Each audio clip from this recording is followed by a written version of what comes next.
Today we will be talking about the post-Roman West and its successor states. Let's start off with a short backstory of the Roman West. It was established from 27 BC to 476 AD. Following the collapse of the Roman Empire in 476 AD, many Germanic kingdoms emerged as successor states, blending Roman culture, law, and Christianity with their own tradition in the late 5th century.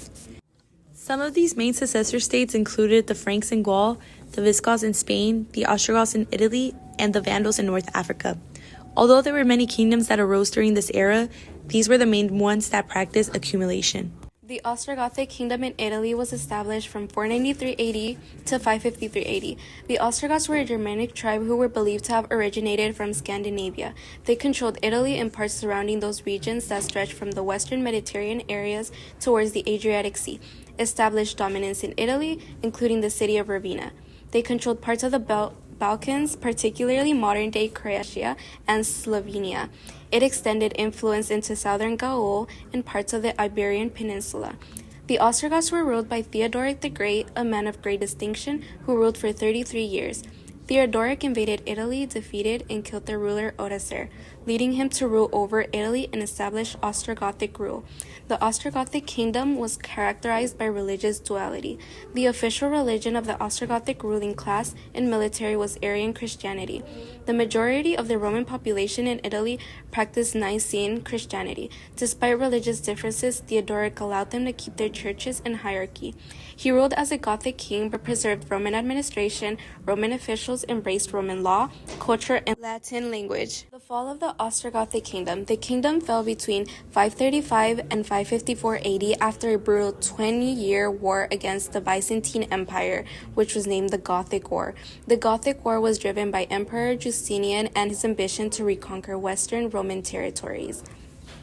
The Vandal kingdom in North Africa was established from 435 to 534 CE. The Vandals were a Germanic tribe who originally lived in Europe in the early 5th century. They migrated across Gaul and into Spain before crossing into North Africa in 429 CE. By 439 CE, they seized Carthage, gaining control of Roman North Africa, including modern Tunisia, parts of Algeria, and Libya. This also included important Mediterranean islands, Sardinia, Corsica, and the Balearic Islands. The Vandal kingdom was ruled by Gaiseric, also known as Gaiseric or Genseric. He was the primary and most famous ruler of the Vandal kingdom, leading his people from 428 to 477 AD. He established the Kingdom of North Africa, making the Vandals a dominant Mediterranean power during the 5th century. Their religion was a major source of tension during this period. The Vandals followed Arian Christianity, while most of their Roman subjects followed Nicene Christianity, and this often led to conflict and persecution.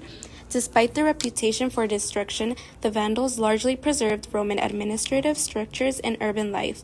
The new rules kept most aspects of Roman government, which included the Roman taxation system, and continued to employ local African staff. The fall of the Vandal kingdom. The Vandal kingdom ended in 534 AD when it was conquered by Belisarius in the Vanalic War and incorporated into the Eastern Roman Empire. The surviving Vandals either assimilated into the indigenous African population or were dispersed among the Byzantine territories. The Frankish Empire in Gaul. The Franks were a confederation of Germanic tribes that migrated from the lower Rhine region into Gaul. The Frankish kingdom was established in 481 AD and fell in 888 AD. Their arrival/dominance transformed the region from a Roman province into the foundation of modern French state. So who ruled this glorious empire?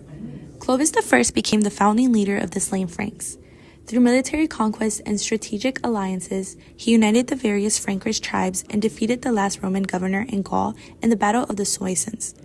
Throughout the 5th and 9th century, the Frankish Empire was ruled by dozens of kings across the two main dynasties, the Merovingian and Carolingian. The realm was often divided among sons, but that will be named later on in the video. The most vital turning point took place when Clovis converted to Catholic Christianity around 496 AD.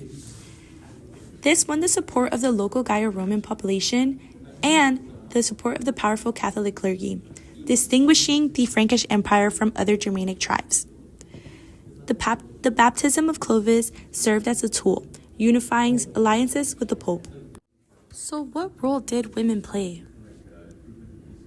A very fun fact I found is that Clovis's wife, Saint Clotilde, was a Burgundian princess who often encouraged Clovis to convert and embrace Christianity. Her strong willingness eventually changed the religious, therefore, the political map of Europe forever. How powerful was the Frankish Empire? At their peak, the Franks covered nearly all of modern-day France, Belgium, the Netherlands, Luxembourg, and significant parts of Germany and Switzerland. Their expansion happened in distinct stages as they moved from the Rhine into the heart of Gaul. By the 6th and 7th centuries, the Frankish realm was often divided into 4 primary sub-kingdoms. Under the Carolingian dynasty, specifically under Charlemagne Empire, 814 AD, Frankish control reached its maximum extent. I would like to highlight these 2 dynasties. The Merovingian dynasty was established by Clovis I when he defeated the Roman holdouts and the Visigoths. Additionally, the Merovingian state maintained elements of Roman law and administration.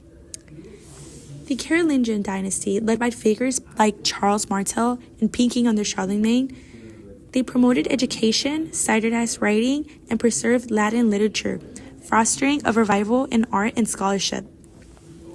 The Frankish Empire established a foundational government and culture that laid the groundwork for modern France and Germany.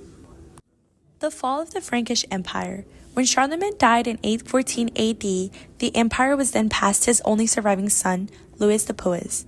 Although he kept the empire together, he struggled with the custom of dividing the land equally.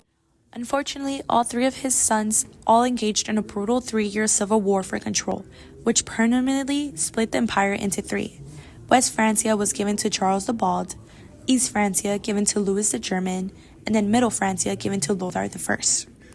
All this internal division made the empire vulnerable to constant raids from Vikings, Magyars, and Saracens. Local people then turned to local counts and dukes for security. Eventually, these lords demanded loyalty, officially shifting power away from the king. This is best known as feudalism, which eventually ended the centralized power. The empire then briefly reunited under Charles the Fat throughout 881 through 887 AD, but he was often seen as a weak leader due to the fact that he paid off Vikings instead of fighting them. Charles the Fat was deposed in 887 AD, then later on died in 888. Following his death, the different regions elected their own local kings, marking the definitive end to the ununified Frankish Empire. Last but certainly not least, I would like to introduce the Visigoths.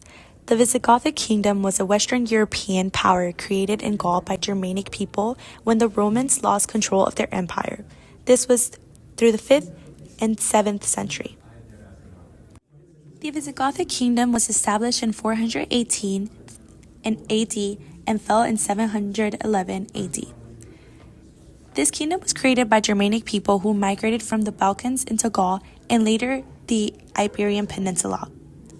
So what did the Visigothic kingdom control? Initially centered in Toulouse, Gaul, their kingdom once stretched from the Loire River to the southern tip of Spain. After losing their Gaelic lands to the Franks, Battle of Vully, 507 AD, they moved their capital to Toledo. By the 7th century, they achieved total control over the Iberian Peninsula after expelling the Byzantines and conquering the Suebi. Although the Visigoths had many leaders, these 3 were the key. Alaric I was famous for the sack of Rome in 410 AD, which signaled the beginning of the end of the Western Roman Empire. Euric reached the height of Visigothic power in Gaul, codifying laws and expanding the kingdom to its greatest territorial extent. Richard I, a pivotal figure who converted from Arianism to Catholicism in 589, unifying the Visigothic nobility with the Hispano-Roman population. For over a century, the Visigoths practiced Arian Christianity, which created a social divide with their Catholic subjects.